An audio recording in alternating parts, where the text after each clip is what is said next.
Shalom sobat muda yang diberkati Tuhan. Pada hari ini mari kita persiapkan hati kita untuk mengizinkan Tuhan berbicara bagi kita melalui kebenaran firman Tuhan yang terambil di dalam Amsal pasal 18 ayat 12. Firman Tuhan, tinggi hati mendahului kehancuran, tetapi kerendahan hati mendahului kehormatan. Topik yang akan kita bahas adalah mengenai kerendahan hati. Rendah hati atau sombong itu adalah hasil keputusan kita. Sama seperti hari ini, apakah kita mau bangun pagi atau mau bangun siang, itu semua hasil dari keputusan kita. Itu pilihan. Mau belajar atau tidak mau belajar, itu bukan hasil doa, tetapi itu adalah pilihan. Hal yang sama dengan kerendahan hati, sesuai dengan Amsal pasal 18 ayat 12 dikatakan, mau dapat kehormatan atau kehancuran? Rendah hati berarti kita akan mendapatkan kehormatan. Kalau kita tinggi hati berarti kita akan mendapatkan kehancuran. Proses belajar kadang-kadang bisa mahal, bisa murah. Kalau kita belajar dari hati kita sendiri, kita mau taat, kita mau dengar Tuhan, maka harganya sangat murah. Tapi kalau kita tidak mau belajar, kalau kita memiliki ego yang tinggi, maka kita akan belajar dari harga yang mahal. Dari keadaan kita bisa saja Tuhan proses kehidupan kita dengan kegagalan, dengan situasi mungkin kehancuran, supaya kita mau belajar rendah hati. Jangan sampai tunggu seperti itu, karena itu mahal harganya. Bagaimana pada saat ini kita membiasakan sikap rendah hati dalam keseharian kita? Bagaimana cara kita mempraktekannya?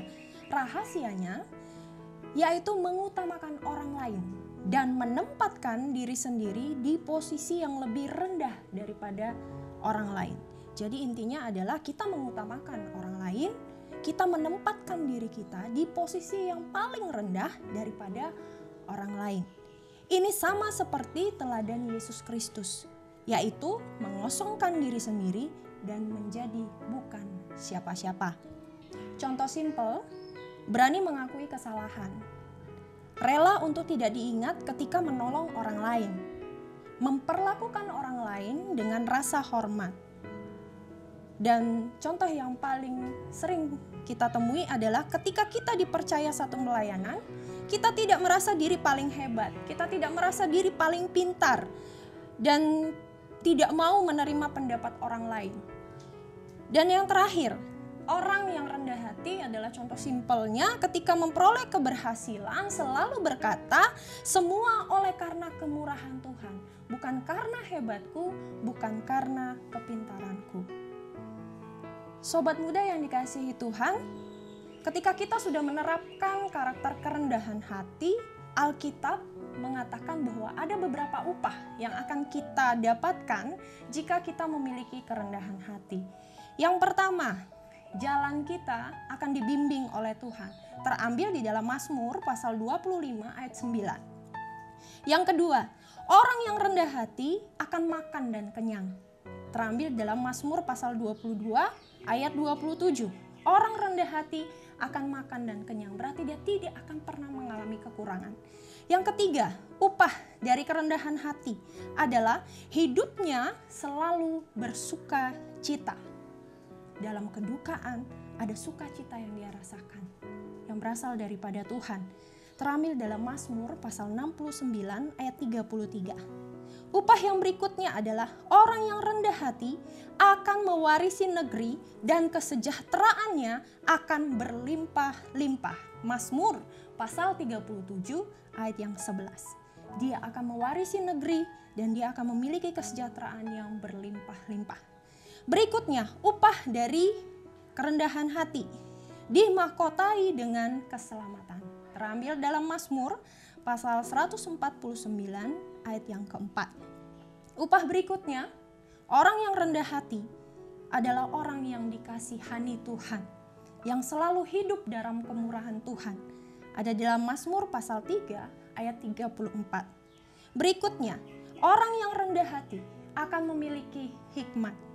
Amsal pasal 11 ayat 2. apapun yang dia putuskan, dia selalu mengandalkan Tuhan, sehingga Tuhan mengaruniakannya hikmat. Yang berikutnya, upah dari kerendahan hati adalah dia menerima anugerah, selalu menerima pujian daripada Tuhan. Amsal pasal 29 ayat 23.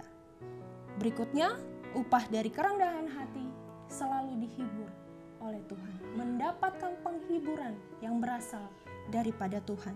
2 Korintus pasal 7 ayat yang ke-6.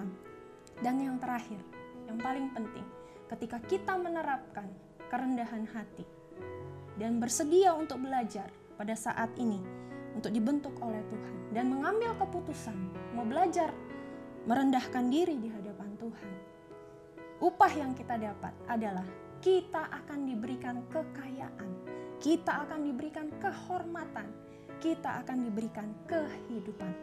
Amsal pasal 22 ayat yang keempat. Sobat muda yang dikasihi Tuhan, menjadi rendah hati adalah perjuangan seumur hidup. Pertolongan Tuhan itu yang utama. Jadi mintalah pertolongan Tuhan untuk memampukan kita memiliki karakter ini.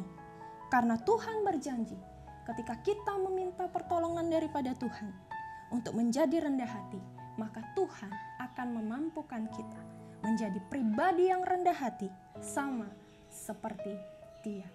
Amin.